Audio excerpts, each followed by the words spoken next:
स्वागत है दोस्तों आपके अपने चैनल एग्जाम लाइफ में। तो दोस्तों मैं सीटेट 2020 से संबंधित कुछ महत्वपूर्ण प्रश्न को लेकर के आपके बीच उपस्थित हूं, जो पेडागोगी से संबंधित है, बाल विकास एवं शिक्षा शास्त्र से संबंधित है, जो आपके दोनों ही पेपर 1 to 5, 6 to 8 दोनों के लिए ही आते हैं। तो इससे बहुत ही महत्वपूर्ण प्रश्न मैं आपके बीच लेकर के आया हूं। तो आप एग्जाम में जाने से पहले ऐसे ऐसे प्रश्नों का सेट अवश्य ही बना लें, जिससे कि आपको कन्फ्यूजन सारा दूर होते रहेगा और दूर रहेगा और आप एकदम इसमें सटीक आंसर मार करके आ सकते हैं। तो दोस्तों चलिए प्रश्न की ओर चलते हैं, क्या कुछ प्रश्न इसमें निकल करके आ रहा है। तो आइए पहला प्रश्न देखिए, आपके स्क्रीन पर है।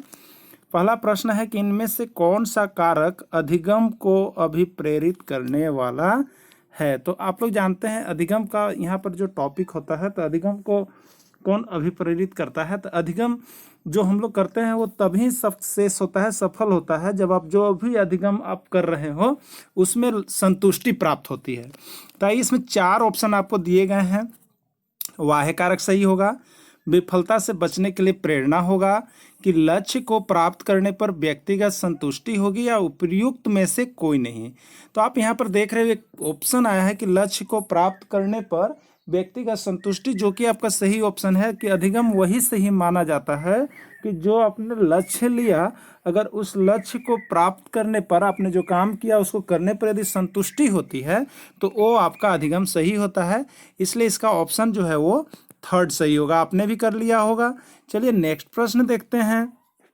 नेक्स्ट प्रश्न है, वाइगोत्स्की ने बच्चों के अधिगम में निम्नलिखित कारकों में से किसी एक की भूमिका के महत्व पर सबसे ज्यादा जोर दिया। ठीक है, जितने भी यहाँ पर सामाजिक, जो यहाँ पर बाल विकास से संबंधित जो यहाँ पे अभिप्रेरित करने वाले हो गए, उनमें सबका कुछ न कुछ अपना अलग अलग महत्व रहता है। तो उन्होंने सब अलग अलग चीज़ों पर जोर देते हैं। तो वाइगोत्स्की जो है वो किस पर जोर दिए हैं, सामाजिक पर, वंशानुगत पर, मानसिक या शारीरिक। तो यहाँ पे वाइगोत्स्की जो थे वो सामाजिक पर ध्यान देते थे ना, उनका सामाजिक अभिप्रेरणा से संबंधित सिद्धांत है, इसलिए उन्होंने सामाजिक चीज़ों पर जोर दिया। इसलिए इसका सही ऑप्शन जो है वो आपका सामाजिक होगा। आइए नेक्स्ट प्रश्न देखते हैं।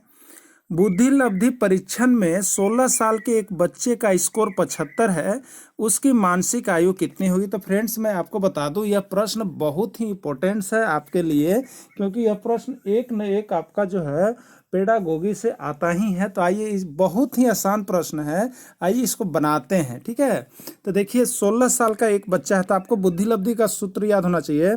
बुद्धि लब्धि का IQ, बुद्धि लब्धि बराबर होता है मानसिक आयु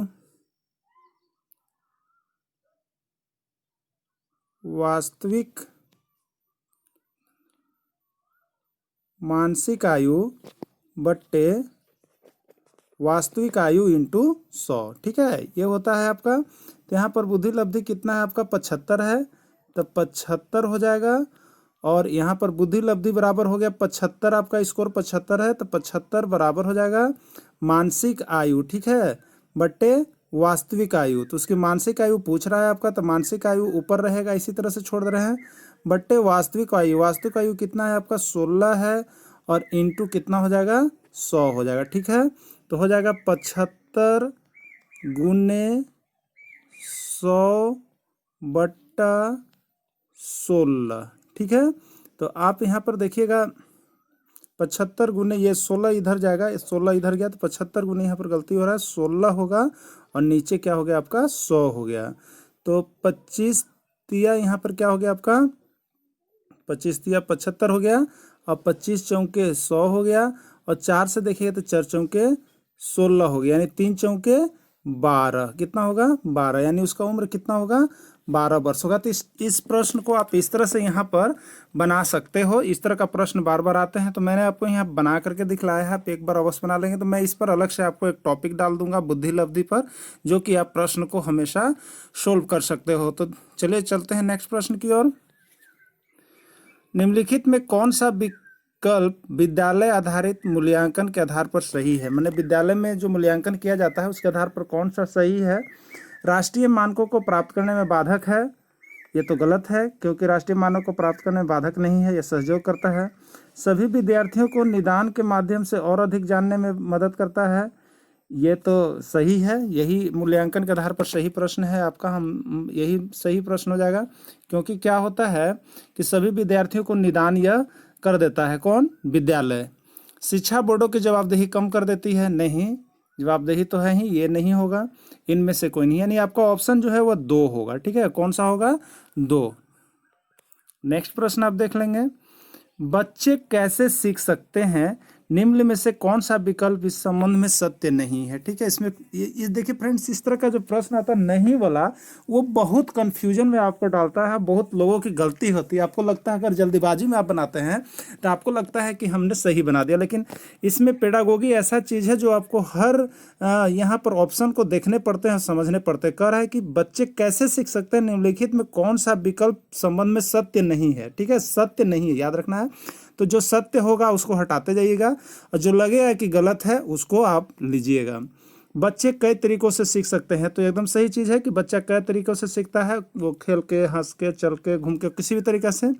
बच्चे केवल कक्षा में ही सीख सकते हैं, ये बहुत ही गलत बात है। कोई भी आदमी किसी भी जगह सीखता है, तो बच्चा तो कहीं भी सीख सकता है। ये देखिए आपका सत्य नहीं है था, इसलिए यही इसका आंसर सही होगा।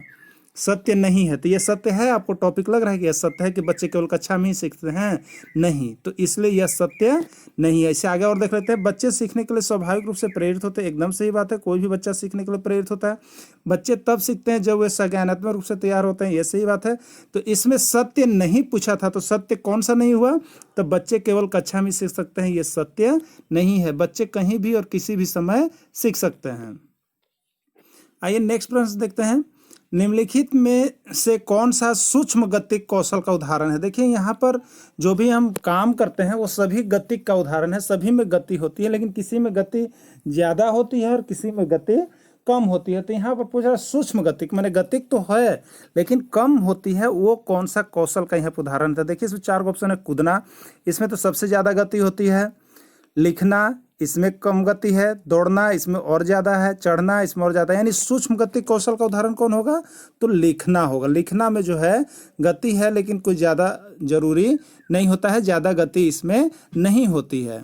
नेक्स्ट आपका प्रश्न है, एक विकलांग बच्चा पहली बार विद्यालय आता है, तो एक शिक्षक को निम्नलिखित में से क्या करना चाहिए। अब आप बताओ कि यहाँ पे एक विकलांग बच्चा आपके विद्यालय में आ गया है और पहली बार आया है, तो अब आप और हम सब क्या करेंगे।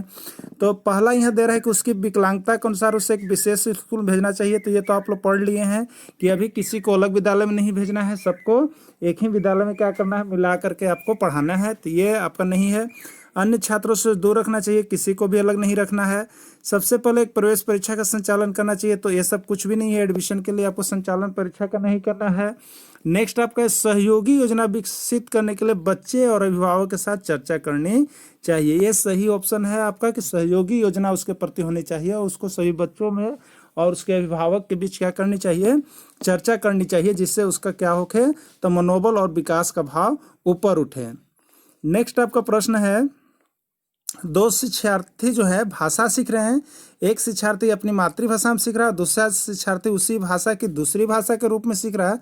दोनों किस प्रकार की गलतियां समान रूप से कर सकते हैं। ठीक है, तो पहला इसमें ऑप्शन है कि अति सामान्यीकरण है, विकासात्मक है, सरलीकरण है, 1, 2, 3 में से कोई नहीं है। देखिए दोनों, यदि जो बच्चा अपने में सीख रहा है तो वो तो गलती ज़्यादा नहीं करता है, लेकिन दोनों में कॉमन क्या हो सकता है ये चीज़ पूछा जा रहा है।